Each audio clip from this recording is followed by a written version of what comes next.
ఒకటే పిండి దానితో 5 రకాల టిఫిన్స్‌ని చేసుకోవచ్చు. ప్రతిరోజు ఉదయాన్నే హడావిడి లేకుండా హాయిగా 5 రకాలుగా టిఫిన్స్‌ని టెన్షన్ లేకుండా టేస్టీగా తినొచ్చు. 5 రోజులు సరే, మరి వారంలో మిగతా 2 రోజులు ఏ చపాతీనో, ఉప్మానో పెట్టుకుంటే సరి. ఇక్కడ నేను చూపించే విధంగా పిండిని రెడీ చేసుకొని పెట్టుకోవాలి. అంతే, చాలా సింపుల్ ఇంకా ఈజీ కూడా. మార్కెట్‌లో ఇలా ముత్యాల్లా ఉండే బియ్యం దొరుకుతాయి. చాలామంది వీటిని ఇడ్లీకి మాత్రమే వాడతారు. కానీ ఈ బియ్యమే మనకు 5 రకాల టిఫిన్స్ చేసుకోవడానికి చాలా బాగా ఉపయోగపడుతుంది. 4 కప్పుల బియ్యానికి 1 కప్పు మోతాదులో మినపగుళ్ళని తీసుకోవాలి.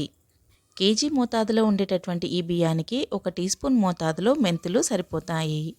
వీటిని నీళ్ళల్లో బాగా శుభ్రంగా క్లీన్ చేసుకొని 5-6 గంటల సేపు నానబెట్టిన తర్వాత కొద్ది కొద్దిగా వాటర్ వేస్తూ ఈ విధంగా మెత్తగా గ్రైండ్ చేసుకోవాలి.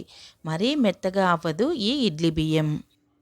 ఇంకాస్త ఎక్కువసేపు తిప్పితే మెత్తగా అవుతుందేమో కానీ కొంచెం బరగ్గా ఉండేలాగే మనం మిక్సీ పట్టుకోవాలి. మిక్సీ పట్టుకున్న ఈ పిండిని రాత్రంతా కూడా పులియబెట్టుకోవాలి.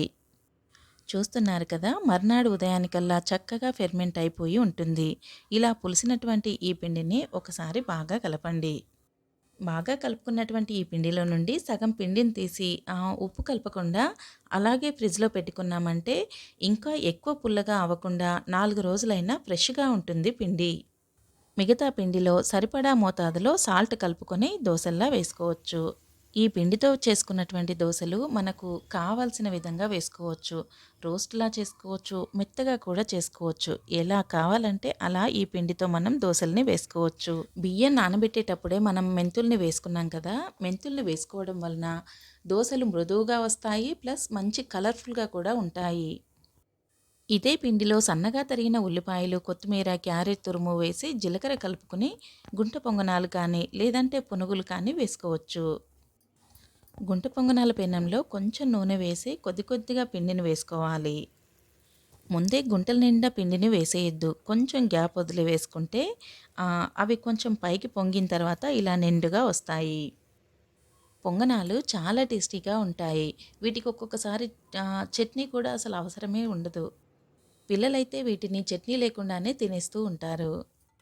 ఫస్ట్ రోజు మనం ఉప్పు కలపకుండా సగం పిండి తీసి పెట్టాం కదండీ! అందులో కొంచెం సాల్ట్ కలుపుకొని ఇడ్లీలాగా వేసుకోవచ్చు.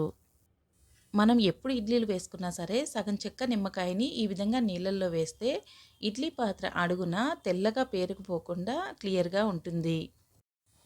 ప్లేట్‌కి అడుగున కొద్దిగా ఆయిల్ అప్లై చేసి ఈ విధంగా కొంచెం కొంచెం పిండి వేసి ఇడ్లీలా వేసుకోవాలి. ఇడ్లీలు వేసుకోవడానికి ఇడ్లీ పాత్ర స్టీల్‌దైనా పర్లేదు, సిల్వర్‌దైనా పర్లేదండి. దేంట్లో వేసుకున్నా బాగానే ఉంటాయి ఇడ్లీలు. పిండిని తీసి పెట్టేటప్పుడే మనం ఉప్పు కలపనందువల్ల పిండి ఎక్కువగా పులిసిపోకుండా ఉంటుంది. సిల్వర్ ఇడ్లీ పాత్రలో అయితే ఇడ్లీలు చేసుకోవడానికి చాలా చాలా తక్కువ టైం పడుతుందండి. 5 అంటే 5 నిమిషాల్లో చాలా బాగా ఉడుకుతాయి ఇడ్లీలు. ఇడ్లీలు చూసారా ఎంత సాఫ్ట్‌గా, మృదువుగా వచ్చాయో?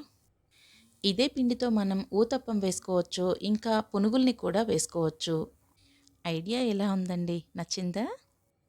నేను ప్రిపేర్ చేసిన ఈ రెసిపీస్ అన్నీ మీకు నచ్చినట్టయితే లైక్ చేయండి, సబ్స్క్రైబ్ చేయండి. Thanks for watching.